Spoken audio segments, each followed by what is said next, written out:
These are the Daily Tech headlines for Tuesday, April 3rd, 2018. I'm Sarah Lane.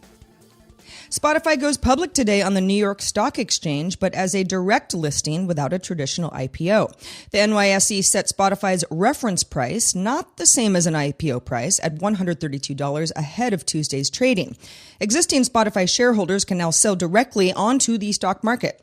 Spotify is 12 years old, has 70 million users, but has never been profitable. Last year, it posted an operating loss of $461 million. Sources tell Recode that while Spotify doesn't want to compete directly with big music labels, at least not right now, by signing acts to recording deals, over time, more small independent labels might choose to work directly with Spotify, giving both the artist and Spotify better terms. Reddit started rolling out a site redesign to about 1% of its users Monday and will expand it to an opt-in option to more users over the coming weeks. 3 new views include a card view, a classic view, and a compact view. Reddit also created old.reddit.com for users who want to keep things the same, and there's a feedback subreddit for users to weigh in. Reddit's mascot Snoo has also gotten a revamp.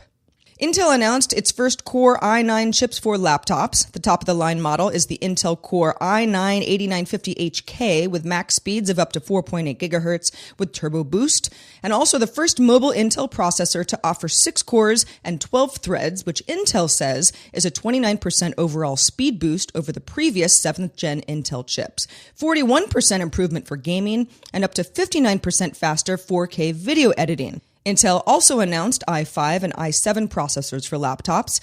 The i9, i7, and i5 Coffee Lake chips are part of the company's H-series lineup. Facebook Messenger has added support for 720p video from a user's camera roll or the news feed, although the in-app Messenger camera will remain lower resolution. Messenger is also adding the ability to send 360-degree photos. Back in January, Messenger's David Marcus, who leads the team, said that the app had become too cluttered and that the company would invest in massively simplifying and streamlining the app. Mozilla announced it's working on a new browser called Firefox Reality, designed to work with VR, AR, and mixed reality hardware. No release date yet, but Mozilla says it'll be open source and cross-platform. Firefox already supports WebVR, an experimental JavaScript API for high-end VR headsets, including the HTC Vive and Oculus Rift. But Mozilla Chief R&D Officer Sean White says Firefox Reality will flip between web pages that contain 2D and 3D content and support voice recognition and connected devices.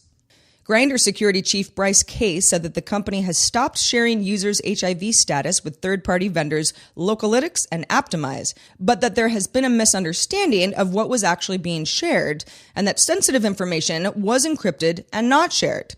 Case said that the company decided to change its policies around particularly sensitive information, including HIV status, although that status is an optional field within Grindr for its users that, if entered, is publicly available information.